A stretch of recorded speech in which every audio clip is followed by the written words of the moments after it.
इस दुनियाए फ़ानी में भी ऐसी चीज़ें मौजूद हैं जिनका असल ताल्लुक जन्नत से है। इनमें सबसे पहले हजर अस्वद आता है और बताया गया है कि हिजर अस्वद का ताल्लुक जन्नत से है और ये जन्नत से नाजिल हुआ है। दूसरे नंबर पर आता है मकाम इब्राहिम। ये वो पत्थर है जिसके ऊपर खड़े होकर हजरत इब्राहिम अलैहिस्सलाम ने खाना काबा की तामीर की थी।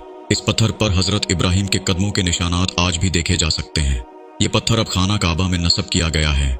हदीस में मुकाम इब्राहिम और हिजर अस्वद दोनों के बारे में ये जिक्र आया है कि ये दोनों जन्नत से नाजिल हुए हैं, जन्नत के याकूत हैं। अगर अल्लाह इनके नूर को न बुझाता तो मशरिक और मगरिब इनसे रोशन हो जाते। तीसरे नंबर पर ताबूत सकीना आता है।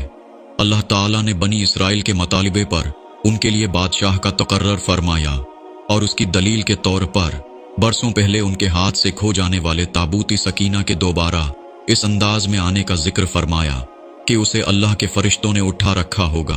इस ताबूत में हजरत मूसा और हजरत हारून के ज़ेरे इस्तेमाल अशिया के अलावा नुस्खा तौरात और वो तख्तियां भी मौजूद हैं जो हजरत मूसा को कोह तूर पर अल्लाह की तरफ से दी गई थीं।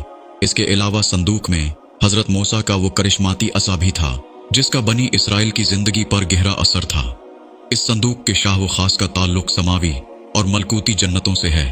चौथे नंबर पर दरियाए नील, फुरात, सहून और जेहून आते हैं। इन चारों दरियाओं के बारे में अहादीस में बताया गया है कि इनका ताल्लुक जन्नत से है। नबी करीम सल्लल्लाहु अलैहि वसल्लम ने शब मिराज के मौका पर जन्नत में दरियाए नील और दरियाए फुरात को देखा था। इन चारों दरियाओं का जन्नत से ताल्लुक कुछ अचंभे की बात नहीं। इसका मफहूम ये हो सकता है कि ये दरिया हकीकत में तो जन्नत के हैं मगर कुदरती इलाही से इस वक्त ये जमीन पर बह रहे हैं, मगर कयामत बर्पा होने के बाद जन्नत में रवां दवां रहेंगे। पांचवें नंबर पर अजवा खजूर आती है। ये खजूर की एक खास किस्म है जो मदीना में पाई जाती है। इसके मुतल्लिक नबी करीम सल्लल्लाहु अलैहि वसल्लम ने इरशाद फरमाया कि अजवा जन्नत से आई है और ये ज़हर का इलाज है। इस हदीस में इस खजूर को ज़हर के साथ जादू की मुदाफ़ियत के लिए भी मुफीद बताया गया है। छठे नंबर पर रियाजुल जन्ना आती है।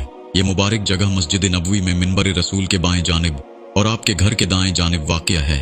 हदीस में इस टुकड़े के मुतालिक आपने फरमाया कि मेरे घर और मिंबर के दरमियान जन्नत के बागीचों में से एक बागीचा है, यहाँ तक कि मिंबर रसूल भी जन्नती चीज़ है। आप सल्लल्लाहु अलैहि वसल्लम ने अपने मिंबर के बारे में बताया कि मेरा मिंबर मेरे हौज़ कौसर पर नस्ब होगा